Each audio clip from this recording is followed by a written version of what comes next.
નમસ્કાર દર્શક મિત્રો, @ગુજરાતમાં આપનું સ્વાગત છે। હાલ તો ગુજરાતના રાજકારણમાં નવા જૂનીના એંધાણ જોવા મળી રહ્યા છે। જ્યાં એક તરફ વિસાવદરની જનતાએ આમ આદમી પાર્ટીને પેટા ચૂંટણીમાં જીતનો તાજ પહેરાવીને ભાજપને ઝાટકો આપ્યો છે, ત્યાં જ બીજી તરફ ભાજપના નેતા જવાહર ચાવડાએ પણ ભાજપની ચિંતા વધારી દીધી છે। કારણ કે જે રીતે વિસાવદરની પેટા ચૂંટણીમાં જીત ગોપાલ ઇટાલિયાની થઈ, પરંતુ તેમાં જવાહર ચાવડાના જયકારો થયો, તેને જોતા એવી વાતો વહેતી થઈ હતી કે ભાજપની હાર પાછળ પૂર્વ મંત્રી જવાહર ચાવડાની નારાજગી જવાબદાર છે। પરંતુ હવે તો આ વાતોને વધુ વેગ આપતા જવાહર ચાવડા ફરી એકવાર વિસાવદરમાં સક્રિય જોવા મળી રહ્યા છે। જી હા, એવા અહેવાલ સામે આવી રહ્યા છે કે જવાહર ચાવડા એ ગુજરાતના રાજકારણમાં એક સક્રિય અને મહત્વપૂર્ણ ચહેરો છે અને હાલમાં તેઓ ભારતીય જનતા પાર્ટી એટલે કે ભાજપના સભ્ય છે। આના અગાઉ તેઓ કોંગ્રેસમાં હતા। તેઓ જૂનાગઢ જિલ્લાના માણાવદર મત વિસ્તારમાંથી ગુજરાત વિધાનસભાના સભ્ય તરીકે ચૂંટાયા હતા અને કેબિનેટ મંત્રી પણ બન્યા હતા। વિજય રૂપાણીના પ્રધાનમંડળમાં પણ તેમને પ્રવાસન પ્રધાન તરીકે સ્થાન મળ્યું હતું। પરંતુ છેલ્લા કેટલાક સમયથી પૂર્વ મંત્રી જવાહર ચાવડા ઘણા સમયથી ભાજપથી નારાજ જોવા મળ્યા હતા।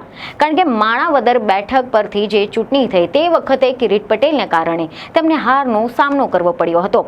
આ મામલે જવાહર ચાવડાએ ભાજપના પ્રદેશ પ્રમુખ CR પાટીલને પુરાવાની સાથે પત્ર લખીને શિસ્તભંગના પગલાં લેવા માટે રજૂઆત કરી હતી। પરંતુ પાટીલે તો કાર્યવાહી કરવાના બદલે કિરીટ પટેલને જ વિસાવદર પેટા ચૂંટણીમાં ટિકિટ આપી દીધી અને બસ ત્યારથી જેવી ચર્ચાઓ શરૂ થઈ ગઈ કે આ જ બધા કારણોસર રાજકીય બદલો લેવા માટે જવાહર ચાવડાએ પડદાની પાછળ રહીને આમ આદમી પાર્ટીને મદદ કરી હતી, જેથી ગોપાલ ઇટાલિયાનો વિજય થયો હતો। કારણ કે પેટા ચૂંટણીમાં ભાજપની એક ચૂંટણી પ્રચાર કે ચૂંટણી સભા વખતે જવાહર ચાવડા ક્યાંય જોવા મળ્યા ન હતા। પરંતુ હવે ગોપાલ ઇટાલિયાના વિજય બાદ જવાહર ચાવડા તો ગામડે ગામડે ફરી રહ્યા છે। જ્યાં ભાજપનો જાકારો મળ્યો છે તે વિસ્તારમાં ચાવડાનું જોરદાર સ્વાગત કરવામાં આવી રહ્યું છે। ચાવડા હવે શક્તિ પ્રદર્શન કરીને ભાજપને સંદેશો આપી રહ્યા છે। રાજકીય નિષ્ણાંતોનું માનવું છે કે જવાહર ચાવડાએ પ્રદેશ ભાજપની નેતાગીરીને એ સંદેશો આપ્યો છે કે મારી અવગણના કરવી એ ભાજપને ભારે પડશે। જવાહર ચાવડા પક્ષમાં જ રહીને ભાજપને નુકસાન પહોંચાડવા માંગે છે। પ્રદેશ ભાજપ નેતાગીરી પણ જવાહર ચાવડાની સામે શિસ્તભંગના પગલાં લે તેવી શક્યતા ઓછી છે। આ દરમિયાન જૂનાગઢ અને વિસાવદરના રાજકારણમાં કંઈક નવા જૂની થવાની પણ શક્યતા છે। તમે જણાવી દઈએ કે અહેવાલ એવા મળી રહ્યા છે કે તાજેતરમાં જ વિસાવદરમાં જે 13 ગામોમાંથી ગોપાલ ઇટાલિયાને ખોબલે મતો મળ્યા હતા, એ 13 ગામોની ભાજપના જવાહર ચાવડાએ મુલાકાત લીધી છે। ન માત્ર મુલાકાત કરી, પરંતુ અહીંયા તો તેમને ઘોડા પર બેસાડવામાં આવ્યા હતા।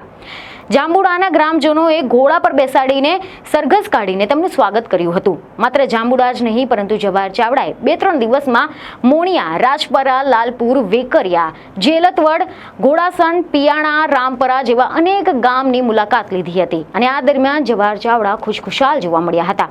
એટલું જ નહીં, 3 દિવસ પહેલા જૂનાગઢમાં આહિર સમાજના કાર્યક્રમમાં ભાજપ નેતા જવાહર ચાવડાએ એક નિવેદન આપ્યું હતું, જેના કારણે અનેક ચર્ચાઓ થઈ રહી છે। કારણ કે સમાચાર એવા મળી રહ્યા છે કે આ દરમિયાન તેમણે એવું નિવેદન આપ્યું કે સંગઠનની તાકાત વિસાવદરની હદમાં થઈ છે અને વિસાવદરમાં નવા વ્યવહાર અને સંબંધો ચાલુ થયા છે। સૌથી મોટી વાત આ વિસ્તારમાં બની છે કે તેમાં તમે સંગઠિત થયા છો।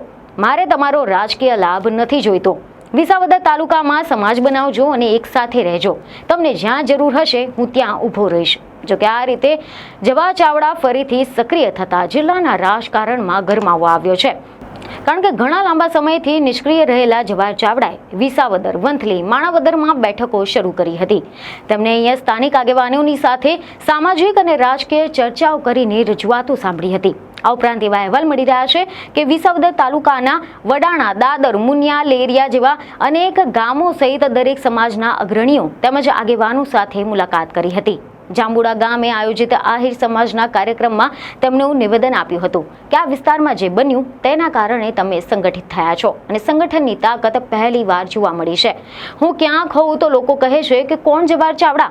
તો જવાબ મળે આહિર સમાજ, પેથલજી બાપાના દીકરા। મારી ઓળખ તમે છો। મારે કોઈ રાજકીય લાભ નથી જોઈતો, પરંતુ હું ઈચ્છું છું કે સમાજ ભેગો રહે, સંગઠિત થાય અને આગળ વધે। મહત્વનું છે કે વિસાવદરમાં યોજાયેલી પેટા ચૂંટણીમાં જવાહર ચાવડા ભાજપના ઉમેદવાર તરીકે ન હતા, પરંતુ આમ આદમી પાર્ટીના કાર્યકરોએ જીત બાદ જે રીતે જવાહર ચાવડા જિંદાબાદના નારા લગાવ્યા હતા, તેના કારણે જવાહર ચાવડાને વિસાવદરમાં ફરીથી સક્રિય થવા માટે પ્રેરિત કર્યા હોવાનું માનવામાં આવી રહ્યું છે। અને આ જ બધા કારણોસર જવાહર ચાવડાએ વિસાવદરની જનતાની સાથે સીધો સંવાદ કરીને સ્થાનિક મુદ્દાઓ પર ચર્ચા કરી હતી. ભાજપમાં આંતરિક અસંતોષ અને જૂનાગઢના રાજકારણમાં તેમની સ્થિતિને મજબૂત કરવાના પ્રયાસો પણ આ મુલાકાતોનું કારણ હોઈ શકે છે. જોકે વાત જે પણ હોય, પરંતુ આ ઘટનાક્રમે તો ફરી એકવાર ચર્ચાઓ જગાવી છે કે શું જવાહર ચાવડા કોઈ નવા જૂની કરવાના મૂડમાં છે? તો આ મામલે તમારું શું કહેવું છે તે અમને કમેન્ટ કરીને જરૂરથી જણાવો. બીજને ખબરો સાથે ફરી મળીશું. ધન્યવાદ.